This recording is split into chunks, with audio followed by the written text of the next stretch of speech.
चलिए बड़ी खबर आपको बता दें, जहां प्रधानमंत्री नरेंद्र मोदी ने नई दिल्ली स्थित हैदराबाद हाउस में वेनेजुएला की कार्यवाहक राष्ट्रपति डेल्सी रोड्रिगेज से मुलाकात की। द्विपक्षीय संबंधों को मजबूत करने की दृष्टि से यह मुलाकात अहम है। ऊर्जा सुरक्षा, व्यापार एवं निवेश, दवा उद्योग, स्वास्थ्य सेवा, परिवहन और नवीकरणीय ऊर्जा जैसे क्षेत्रों में सहयोग बढ़ाने को लेकर दोनों देश प्रतिबद्ध हैं। विदेश मंत्रालय ने एक्स पोस्ट में बताया कि आज पीएम मोदी ने वेनेजुएला की कार्यवाहक राष्ट्रपति डेल्सी रोड्रिगेज के साथ व्यापक चर्चा की। दोनों नेताओं ने द्विपक्षीय संबंधों के पूरे दायरे की समीक्षा की और ऊर्जा, व्यापार, निवेश, स्वास्थ्य सेवा, ऑटोमोबाइल आदि क्षेत्रों में सहयोग के नए अवसरों की तलाश की। मंत्रालय ने बताया कि दोनों नेताओं ने आपसी हित के वैश्विक और क्षेत्रीय मुद्दों पर भी विचारों का आदान प्रदान किया।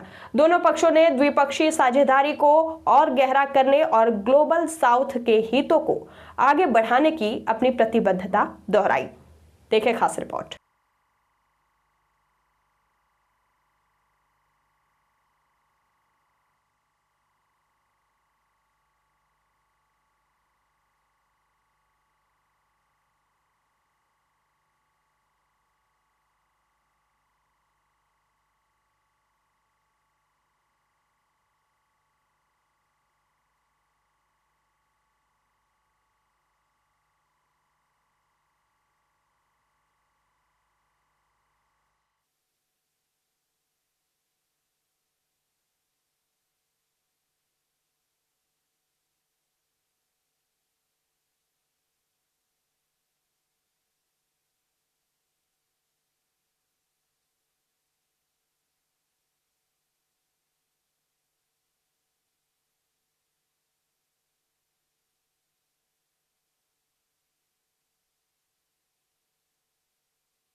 डेल्सी रोड्रिग्स 3 से 7 जून की यात्रा, भारत यात्रा पर है, यानी 5 दिनों का ये दौरा।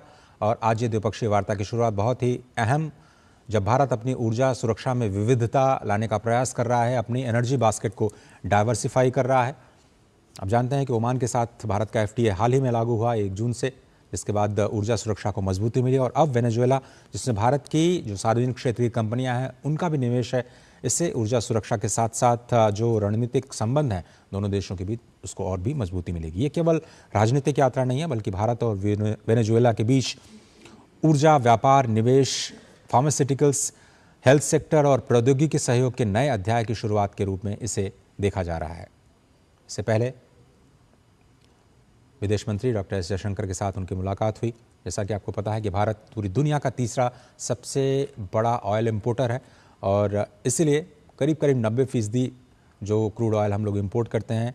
ऊर्जा सुरक्षा भारत की विदेश नीति का एक बहुत ही अहम हिस्सा है और इसी आर्थिक रणनीति का एक प्रमुख हिस्सा है वेनेजुएला के साथ अपने संबंधों को और मजबूत करना।